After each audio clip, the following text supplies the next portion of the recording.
Welcome back to Bitcoin Capital. Today we're speaking with Anibal Garrido, Director of the Blockchain and Crypto Academy at UCAB in Venezuela. We're talking about Bitcoin, Tether, tokenization, and what's happening on the ground in Venezuela. Anibal, welcome to the show. Hi, Jesse. It's a pleasure to be here. Thank you for having me. Great. So I'm very interested to learn more about what's going on with Bitcoin and tokenization and Tether in Venezuela.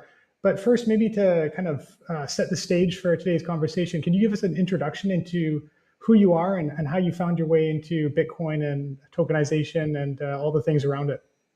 Yeah, of course. I have been in Bitcoin since 2016. I began as a miner, a Bitcoin miner. Then I met that one of the most difficult things here in the ecosystem is to know correctly about how to know about Bitcoin, how to use cryptocurrency, how to store it, how to safeguard what we call reserve of value. So I made my introduction into the university and to the academic space here in my country. And right now I am developing all my career focus on how to show people, how to teach people, how to go side by side with people, showing the benefits of Bitcoin and the whole cryptocurrency ecosystem. As a matter of fact, I am the director of the BTC. We call it BTC because of Blockchain Trading and Cryptocurrency Academy, an institution that is right now based in one of the most important universities here in my country, La Universidad Católica Andrés Bello, based here in Caracas, in our campus. As a matter of fact, we have a Bitcoin node running to show everybody how is this technology, Bitcoin mining farm, a pilot mining farm, trading room, just to show how the technology evolves, just to show how it is to use this technology for the benefits of our complex economies, especially in countries here like Venezuela.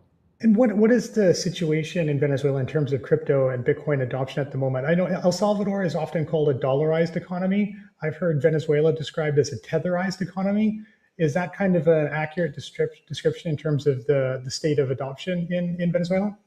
Yeah, it could be tetherized. I think that it could be a really good term. I mean, for example, if we saw the data right here, chain analysis shows that we are the 18th in position related to crypto adoption index, okay? Just behind United States and Brazil here in our continent. From the perspective of TRM Labs, we are the 11th country using adoption.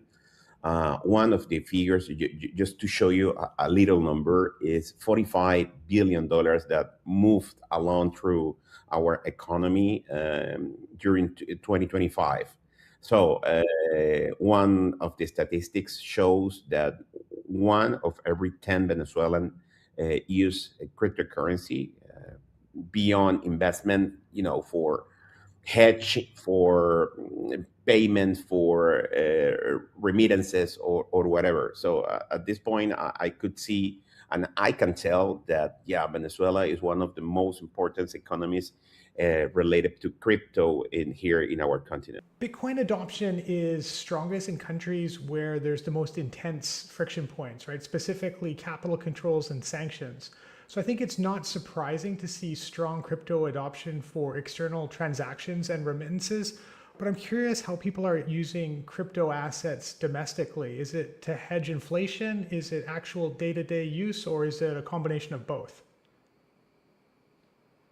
Well, related to these figures that I mentioned just in the past questions, we have technically two sectors. Okay, the retail sector, we're talking about people that wants to hedge, wants to protect against inflation here. That is one of our main affections, and mostly they use Tether through P2P markets. Okay, across each and every one of the major exchanges outside our boundaries, or here in Venezuela, we have two major exchanges right now working here in our country, and USDt is the main one.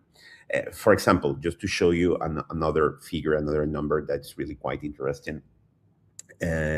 From the whole volume of remittances that we have right now, that we receive right now in our country, around 80%, 80, okay, belongs to a structure that doesn't correspond to the natural or traditional structure of remittances companies.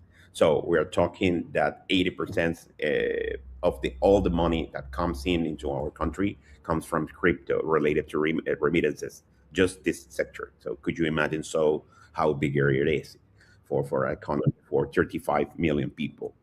So we have that retail sector, but in the other hand, also we have the institutional. Also we have the companies. You mentioned about the sanctions. You mentioned about the difficulties that we have as an economy, as a country, to execute transactions outside of our borders. So right now, also companies, right now the private sector is using cryptocurrencies just as a mean to move money across the world. Yeah, and how has that changed over the last 6 months? So I think it's been about 6 months since Maduro, the former president, was deposed. How has the crypto scene and maybe the general scene within the country changed over that period of time? Well, yeah, I think that 2025 represents a point of inflection, okay, related to economy and of course history. In 2025, everybody was talking about cryptocurrencies. The volumes here on the last semester were crazy ones. And after this change, of course, one of the main things that have changed is expectation, okay? But one thing is what you think that is going to happen, or what do you think is going to occur in the future, and another thing is what is happening right now. Okay, our economic system for the last 20, 25, maybe 30 years have been a really quite complex issue to solve. We have one of the biggest inflation in the whole world. And for that reason, we as Venezuelans, we try to find solutions. And that solution, crypto has become one of them. So after having a major explosion during 2025 and having this change at the beginning of 2026, the only thing that I can mention right now is the economy, is trying to balance. And then in that time, while that is occurring, we still are using cryptocurrency for a daily day basis, especially as I mentioned for companies and in the retail sector, as I mentioned as well in the P2P markets. As a matter of fact, I didn't mention this. Venezuela, according to some data, shows that in the P2P markets, we are right now one of the countries that uses most P2P markets in the whole Americas. There must be an expectation that in the future at some point relations with the US will kind of normalize, sanctions will lift. Is there a timeline domestically that people talk about? Is there that expectation? Yeah, of course. Everybody's talking that things are going to get better. Okay, but we don't have a crystal ball to say, hey, maybe it's going to happen next month or whatever. I think that the expectation they are really they are proportionally connected to economic expectations, and in that fact, of course, I could mention that maybe inflation has decreased a little bit his increment, but the real point or the real issue here that when it's going to happen, and when you have a structural problem as we have in the economic matter, it's not easy to solve it in 2 or 3 months. Okay, this is a work of years and maybe decades. And do you think there's a kind of an inverse relationship between crypto adoption and things like sanctions? Meaning that if the sanctions are lifted, will crypto adoption fall, or will people, because they're familiar with the technology, continue to use it as a kind of a better solution than the more conventional solutions that are used more mainstream within maybe North America or Europe? Okay, we have to put this over the table from two perspectives. One is the traditional perspective, and another one is the technological perspective. Okay, the traditional one is we as a society we're used to use banks, use SWIFT system, and whatever. Right. So I am going to execute a payment, or I am going to pay higher fees for a transaction that maybe is going to delay 1 day, 2 days, or whatever. So that's from the traditional perspective. If we go to the technological one, we can see that we can execute transaction just like this, and I'm talking about commission and fees, very lower commission fees. So if you compare this, you have benefits in between one vision and another one. So if we as a society we are used to the traditional way, of course, that if everything get normalized, I think sector of the people, okay, is going to go back to the traditional way of working, because we as a human beings is really quite hard, to change our way of thinking. But I think that, and I give an example. No, imagine that you are used to go to your job using a regular bike, okay? But once you know a motorbike, okay, are you going to go back to moving through the city using, a device or whatever that is slow, that is maybe more expensive? So I think that as the whole continent and the whole world regarding technologies they are adapting, I think that the same thing is going to occur in Venezuela if the economy stabilizes.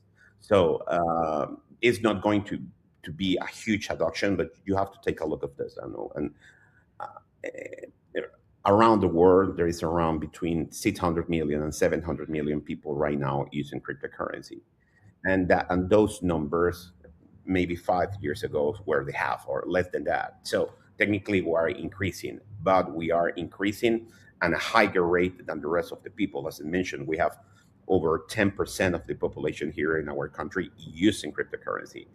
In the future, I think that that percentage is going to increase.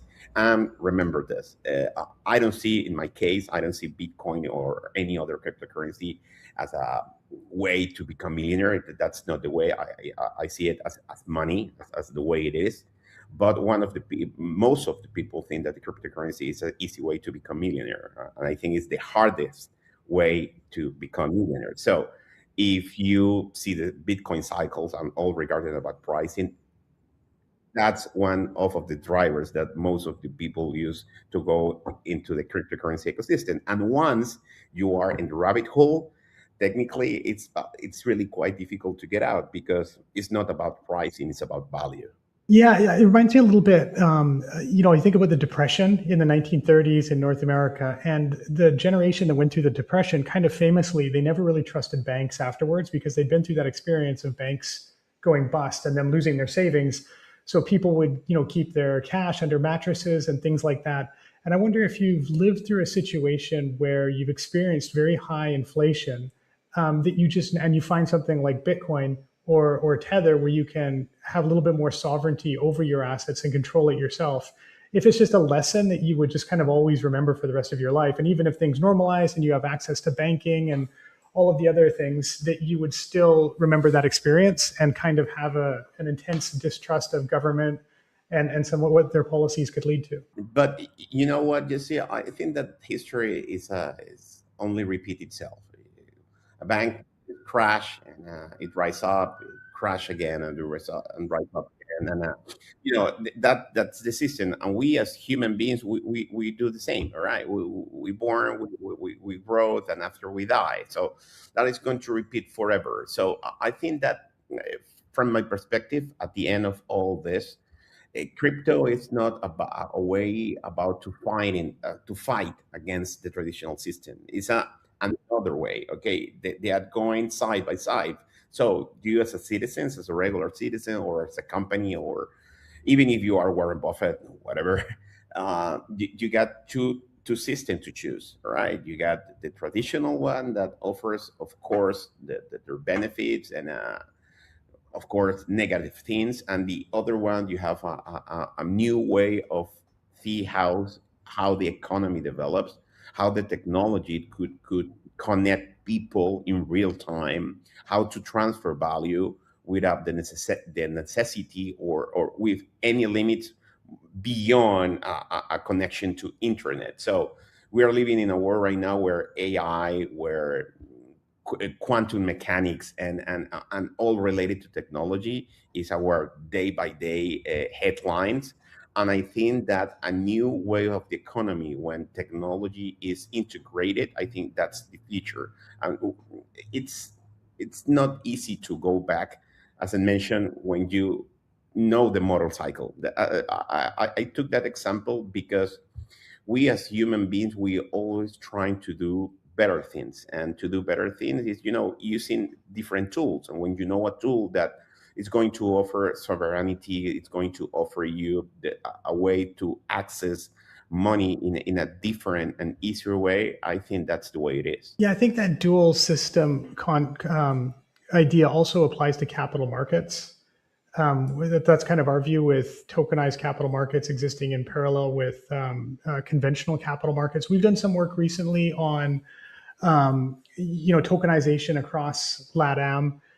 We've looked at Venezuela as well. Can you share your thoughts on how Venezuela is in kind of a unique situation, I think, versus the other markets we've looked at, right? Especially because of the decades of sanctions and kind of being isolated in many ways from the global capital markets. Can tokenization help with this, do you think, or are there bigger kind of problems that need to be addressed first? I think that access to economies is our most difficult thing that we have to approach, that we have to analyze, and how to solve it. And I think tokenization is one of the best solutions, or at least the faster ones. If you see the numbers again, 300, almost 300 billion is moving, or with real world assets right now, especially stable coins.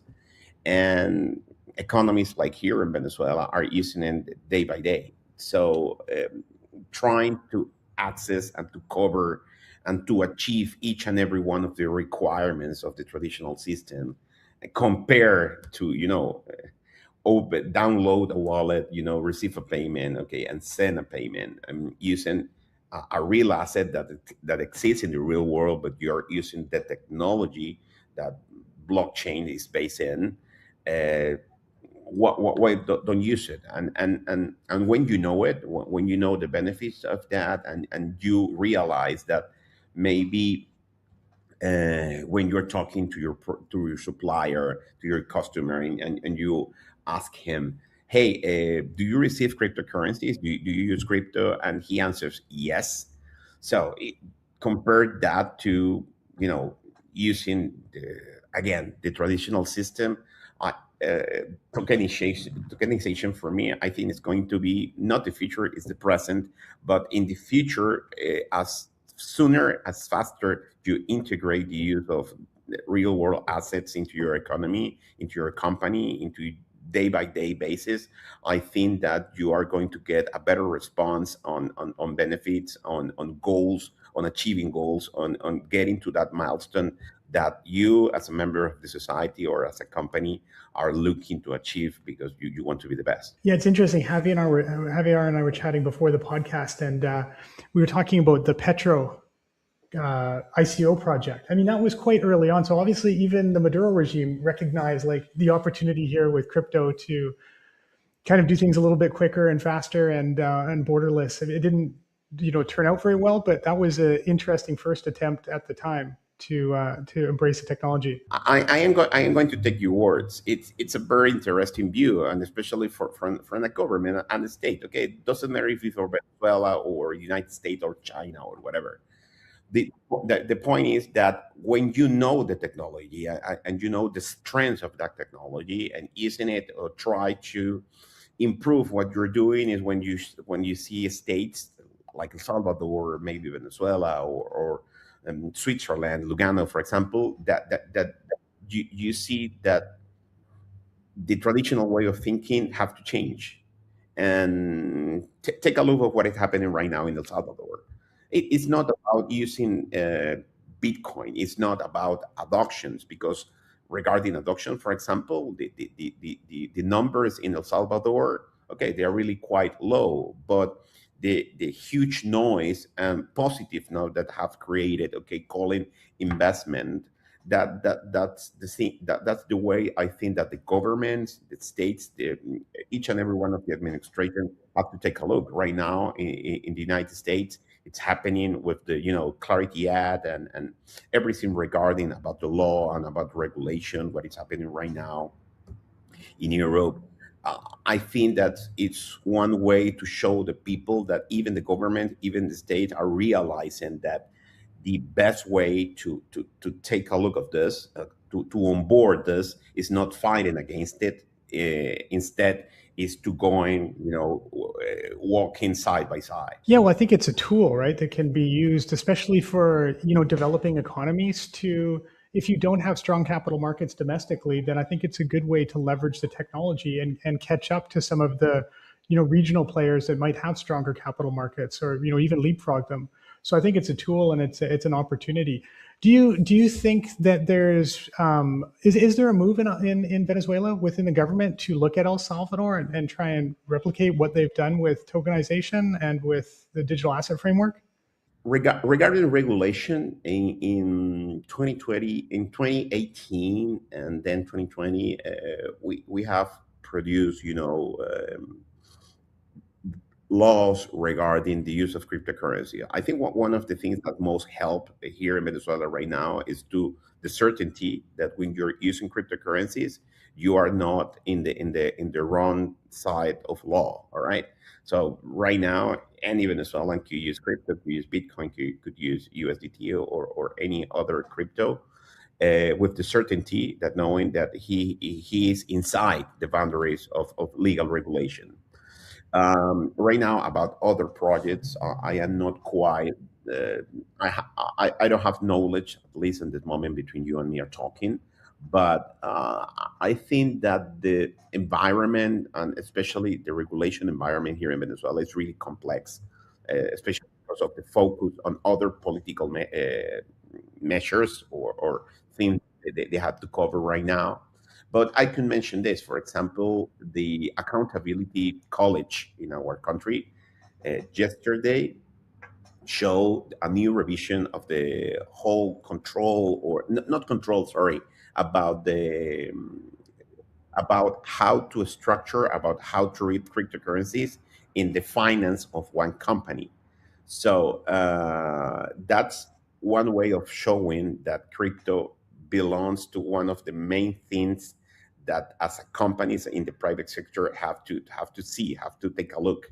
And when you see the accountability college of our countries, okay, it's showing some kind of law, normative, or whatever how you want to call it, is showing how the right way to use cryptocurrency in your books, in your day by day books of accountability in your company.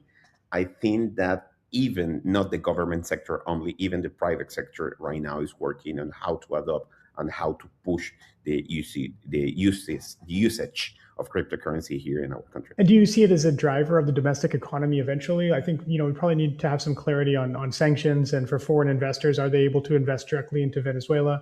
But do you see it as something that can drive infrastructure, job creation, kind of capital markets growth, economic growth from people investing outwards into domestic projects in Venezuela as the economy looks to normalize? Well, it's a work in progress. It's not easy to tell an investor, "Hey, come here." He has to have certainty about what is happening right now, what is going to happen. But after that happens, all right, I don't know when.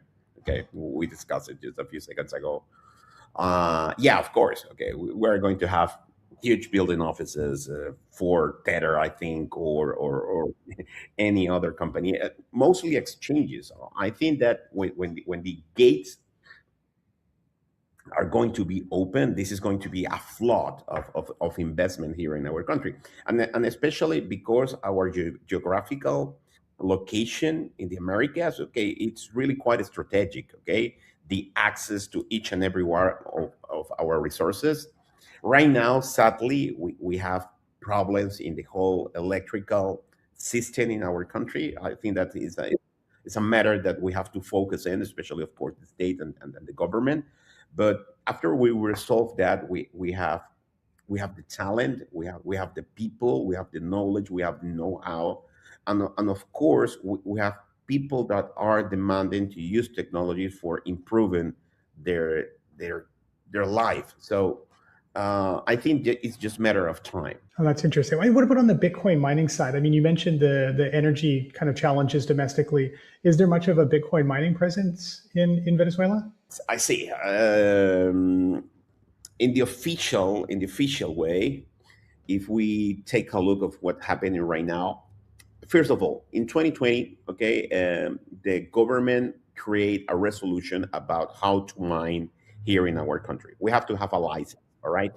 If you don't have the license, you are over the law. So during 2020, 2021, after COVID, 2022, and 2023, we were mining. And as a matter of fact, Cambridge University showed that we have a interesting percentage of all the mining rate in our country. But that was until 2023.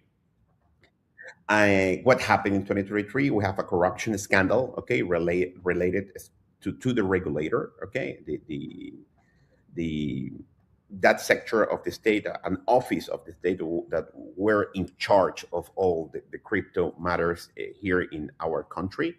And after that, the whole activity was shut down, each and every one of the activities. All right. So if you were mining, you had to shut down during that investigation. That investigation has long over these 3 years, from 2023 to 2026. So right now in Venezuela, we are not mining. Okay, if you are mining right now, is over the last dimension, because the regulator right now is working but at closed doors. So you don't have the ability to renew or to get a new license. So maybe people in their houses, maybe one people that had a facility outside the city or whatever, is trying to how to get some bitcoins mining, because of course our electricity is really quite cheap. But right now, if you're doing that, you're doing off the wrong way. So I think that sooner or later, everything related to mining is going to get back of the way it is. As I mentioned, we have huge resources.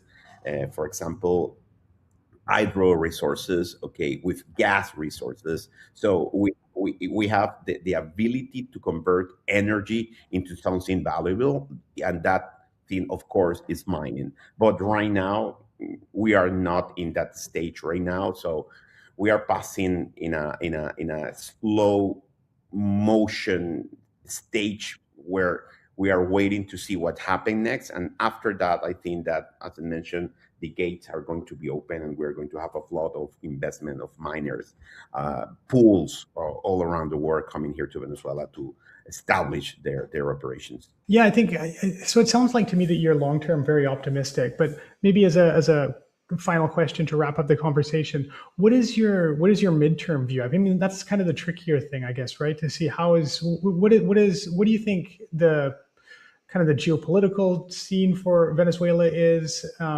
for the midterm? Maybe say the next like 2 or 3 years. The hardest question at the end. It is. I mean, as just mentioned, also, I don't have a crystal ball about what's going to happen, but I think that you know we have one of the most intelligent, successful human resource in the whole continent. We as Venezuelans, we have the ability to be in any place in the world and to achieve goals faster than anyone else. All right. I love being Venezuelans because we are always looking the silver lining of all things. And thinking on that,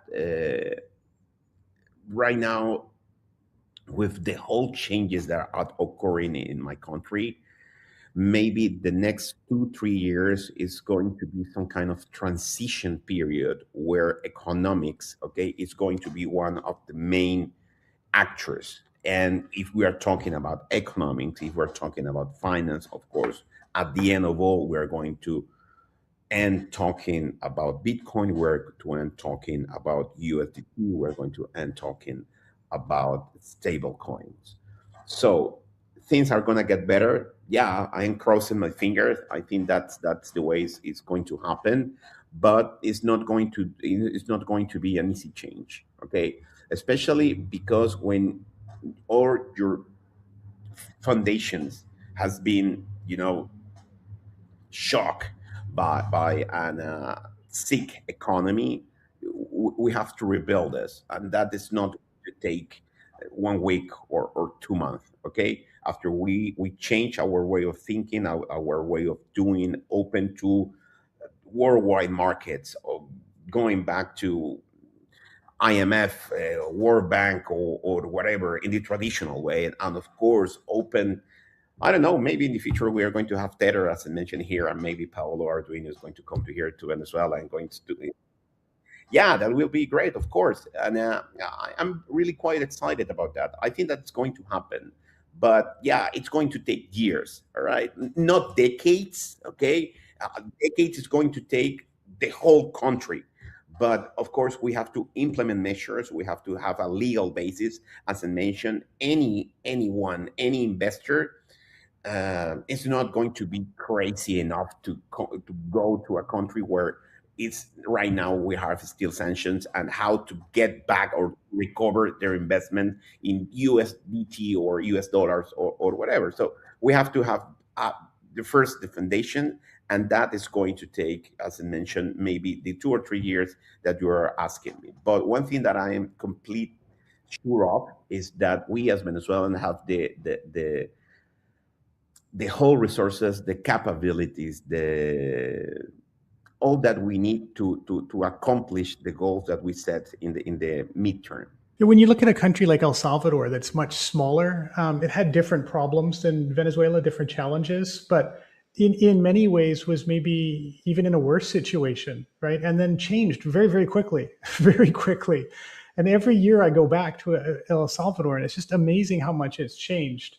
And I think if you would have said like 10 years ago to foreign investors, I have an investment opportunity for you in El Salvador, nobody would take you up on it, right? I mean, even the local Salvadorians were trying their best to get the money out of their country. And now they're doing the opposite, sending their money back into the country.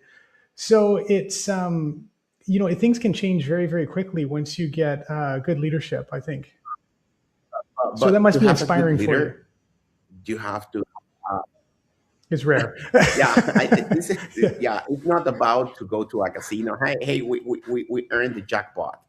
It's just to we as a society, we have to see what's better for us, because what really happened is during these whole years we have believed in magical solutions, and there is no magical solutions at all. Okay, so we have a society, we have suffered what bad economic choices represent.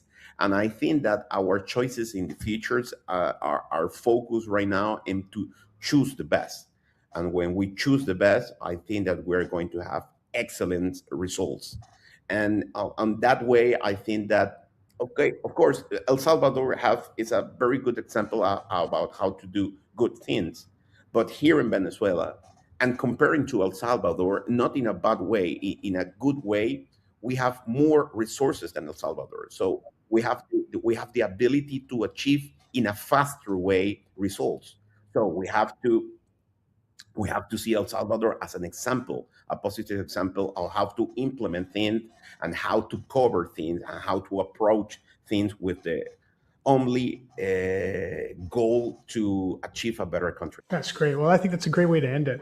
Anibal, thank you very much for your time today. It's very interesting, and it's great to meet you. Thanks to you for having me. It has been a pleasure. Of course. Look forward to doing it again. Thank you.